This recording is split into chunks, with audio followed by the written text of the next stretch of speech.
اور اس سے زیادہ اس بات کا کیا ثبوت ہو سکتا ہے؟ ایک بندہ نافرما ہے حمد سرا تیرا، کہ مجھ جیسا نافرمان بندہ بھی آپ کی تعریف اور بڑائی بیان کر رہا ہے۔ ایک بندہ نافرما، یہاں پر بندہ نافرما شاعر کی طرف اشارہ ہے، وہ اپنی ذات کی طرف اشارہ کر رہا ہے کہ مجھ جیسا نافرمان بندہ بھی اللہ کی تعریف اور بڑائی بیان کر رہا ہے اس حمد کی شکل میں، اس حمد کی صورت میں۔ تو چلو شعر کا مطلب جو ہے میں آپ کو سمجھاتا ہوں۔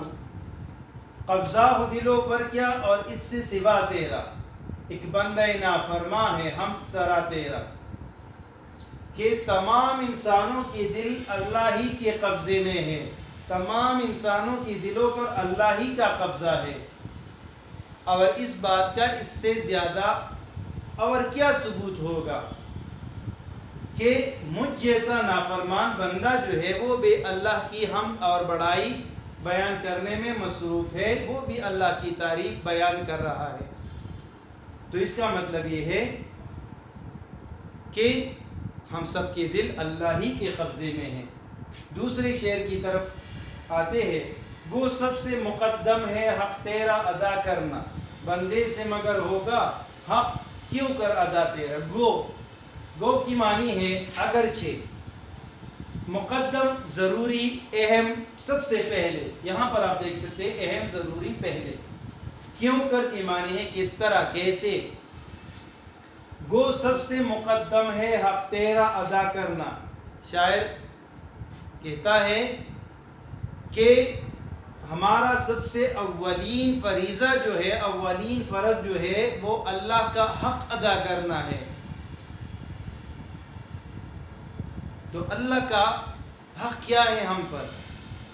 خود اللہ تعالیٰ فرماتے ہیں وَمَا خَلَقْتُ الْجِنَّ وَالْإِنسَ إِلَّا لِيَعْبُدُونَ، اور میں نے انسانوں اور جنات کو اپنی عبادت کے لیے پیدا کیا، یعنی ہمارا اولین فرض جو ہے وہ اللہ کی اطاعت اور عبادت ہے۔ تو ہمیں چاہیے کہ ہم اللہ کی عبادت کریں، اطاعت کریں، ہم اللہ کے بتائے ہوئے راستوں پر چلے۔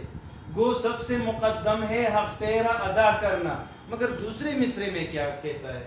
بندے سے مگر ہوگا حق کیوں کر ادا تیرا۔ لیکن بندہ جو اللہ کی مخلوق ہے، انسان، اس سے یہ حق اس طرح سے ادا نہیں ہوتا جس طرح سے ادا ہونا چاہیے۔ یعنی ہم انسان جو ہے اللہ کے حقوق ادا کرنے میں غفلت سے کام لیتے ہیں۔ گو سب سے مقدم ہے حق تیرا ادا کرنا، کہ اللہ اگرچہ ہم پر سب سے پہلا فرض جو ہے، ہمارا سب سے اولین فرض جو ہے وہ تیرا حق ادا کرنا ہے، لیکن چونکہ ہم بندے سے مگر ہوگا حق کیوں کر ادا تیرا، لیکن ہم انسان چونکہ کمزور ہے، اس لیے آپ کے حقوق کو اس انداز سے ادا نہیں کر سکتے جس طرح سے ہمیں یہ حقوق ادا کرنی چاہیے۔ ایک شاعر کہتا ہے جان دی ہوئی اسی کی تھی، حق تو یہ ہے کہ حق ادا نہ ہوا، کہ میں نے اللہ کے راستے میں قربانی دی اور اپنی جان وہ قربان کی، لیکن یہ کیا قربانی ہوئی؟ جان دی ہوئی اسی کی تھی، یعنی یہ تو میں نے اللہ کے راستے میں وہ چیز قربان کر دی جو اللہ نے مجھے دی تھی، وہ چیز ہی اللہ کی تھی، تو میں نے تو اللہ کے راستے میں اللہ ہی کی چیز قربان کر دی۔ تو اس لیے ہم سے یہ حق جو ہے اس طرح سے ادا نہیں ہو سکتا۔ جتنے اللہ کے انعامات، احسانات اور اکرامات ہیں، ہم ان احسانات، اکرامات اور انعامات جو ہے ان کا حق ادا نہیں کر سکتے۔ وہ سب سے مقدم ہے حق تیرا ادا کرنا، بندے سے مگر ہوگا حق کیوں کر ادا تیرا۔ شاعر کہتا ہے کہ اگرچہ ہمارا اولین فرض اللہ کا حق ادا کرنا ہے، اللہ کی اطاعت کرنا ہے، اللہ کے بتائے ہوئے رستوں پر چلنا ہے، بندے سے مگر ہوگا حق کیوں کر ادا تیرا، لیکن چونکہ ہم فطرتاً کمزور ہے اس لیے اللہ کے حقوق میں غفلت برتتے ہیں اور اس انداز سے یہ حقوق ادا نہیں کر سکتی جس انداز سے جو ہے ہمیں ادا کرنی چاہیے۔ تیسرے شعر کی طرف آتے ہیں۔ محرم بھی ہے ایسا ہی جیسا کہ ہے نام محرم، کچھ کہہ نہ سکا جس پر یا بیت کلا تیرا. محرم یہاں پر آپ دیکھیں ہمراز، دوست، اپنا، جاننے والا، جو جانتا ہو، راز جاننے والا. محرم بھی ہے ایسا ہی جیسا کہ ہے نا محرم، یعنی وہ لوگ جو اللہ کی عظمت اور بڑائی کو جان گئے ہو اور اللہ کی، اور دوسری طرف وہ لوگ ہیں جو ابھی اس منزل سے کافی دور ہے، ان کو اس حقیقت کا پتہ نہیں. تو ان دونوں کی حالت تقریباً ایک جیسی ہے، کیونکہ جو جانتے ہیں وہ بھی اور جو نہیں جانتے وہ بھی اللہ کی عظمت اور بڑائی کو بیان کرنے سے قاصر ہے. ان کے پاس ایسے الفاظ ہی نہیں، نہ ان کی زبان میں ایسی قدرت ہے کہ وہ اللہ کی عظمت اور بڑائی بیان کر سکے. تو چلو اس کی تشریح کرتے ہیں. محرم بھی ہے ایسا ہی جیسا کہ ہے نا محرم، کچھ کہہ نہ سکا جس پر یا بیت کلا تیرا. بیت کی معنی ہے راز، بیت کلا راز کھل گیا، پتہ چل گیا. یا کی معنی ہے یہاں، کہ وہ لوگ جو اللہ کی عظمت اور بڑائی کو جان گئے ہیں اور وہ لوگ جو ابھی اس منزل سے کافی دور ہے اور وہ بے خبر ہے اللہ کی عظمت اور بڑائی سے. تو دونوں کی حالت تقریباً ایک جیسی ہے. کچھ کہہ نہ سکا جس پر یا بیت کلا تیرا. اور جو لوگ اللہ کی راز کو جان گئے، جن لوگوں کو اللہ کی عظمت اور بڑائی کا پتہ چل گیا، تو وہ لوگ جو ہے وہ بھی اللہ کی عظمت اور بڑائی کو بیان کرنے سے قاصر ہیں. اگلے شعر کی طرف آتے ہیں. جچتا نہیں نظروں میں یا خلعت سلطانی، کملی میں مگن اپنی رہتا ہے گدا تیرا. جچنا خوبصورت لگنا. یہاں پر آپ دیکھ سکتے ہیں اس کی معنی سمانا، خوبصورت لگنا، آنکھوں کو اچھا لگنا. یا کی معنی میں نے اس شعر میں آپ کو بتائی تھی. یا یہاں خلعت سلطانی، خلعت لباس کو کہتے ہیں سلطانی شاہی، یعنی شاہی لباس، وہ لباس جو بادشاہ پہنتے ہیں، جو بادشاہ عطا کرتے ہیں دوسروں کو. تو کہتے ہیں جچتا نہیں نظروں میں یا خلعت سلطانی، کملی، کملی موٹی چادر، کمبل آپ کہہ سکتے ہیں، اور گدڑی یعنی موٹی اور پرانی کمبل چادر. مگن سوچوں میں غرق، ڈوبا ہوا، مشغول، مصروف. یہاں پر آپ کو اس کی معنی لکھی گئی ہے.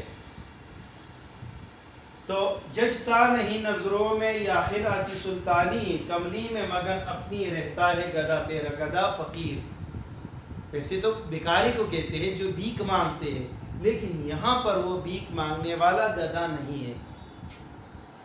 میں اس کی طرف آتا ہوں. جچتا نہیں نظروں میں یا خلعت سلطانی، کملی میں مگن اپنی رہتا ہے گدا تیرا. کہ وہ لوگ جو اللہ سے اپنا تعلق بنا لیتے ہیں، یہاں پر یہ گدا لفظ ان لوگوں کے لیے ہے جو اللہ سے اپنا تعلق جو ہے وہ استوار کر لیتے ہیں. تو پھر وہ لوگ اپنے موٹی چادر میں، پرانی چادر میں اللہ کی یاد میں اس طرح مشغول، مصروف اور غرق رہتے ہیں کہ ان کی نظروں میں دنیاوی چیزوں کی کوئی قیمت، قدر اور وقت نہیں ہوتی. یعنی ان کی نظروں میں شاہی لباس جو عموماً قیمتی ہوتا ہے، تو اس شاہی لباس کی قدر و قیمت ان کی نظروں میں بالکل نہیں ہوتی، کیونکہ وہ جانتے ہیں کہ یہ دنیا تو ایک فانی جگہ ہے. یہاں ہماری مثال مسافروں کی ہے، کچھ دیر کے لیے یہاں پر آتے ہیں پھر چلے جاتے ہیں. تو پھر وہ صرف اپنا تعلق جو ہے وہ اللہ سے استوار کر لیتے ہیں، پھر دنیائی چیزوں سے وہ منہ موڑ لیتے ہیں. جچتا نہیں نظروں میں یا خلعت سلطانی، کملی میں مگن اپنی رہتا ہے گدا تیرا. یعنی جو لوگ اللہ سے اپنا تعلق استوار کر لیتے ہیں، وہ لوگ جو ہے پھر ان کی نظروں میں شاہی لباس کی کوئی قدر و قیمت نہیں ہوتی، اور دنیائی چیزیں جو ہے وہ ان کی نظروں میں اپنی جگہ بنا نہیں لیتی، کیونکہ ان کا تعلق صرف اللہ سے ہوتا ہے. وہ اللہ کی سوچ، اللہ کی ذکر اور فکر میں جو ہے وہ ڈوبے رہتے ہیں. تو چلو یہ آج کے لیے ہمارا اتنا سبق جو ہے وہ کافی ہے. کوشش کریں گے کہ ہمارا جو لیکچر ہو وہ زیادہ طویل نہ ہو تاکہ آپ تھکان اور فیٹیگ جو ہے وہ محسوس نہ کریں اور زیادہ سے زیادہ اس سے فائدہ اٹھا سکیں. آج کے لیے اتنا ہی کافی ہے. اللہ حافظ.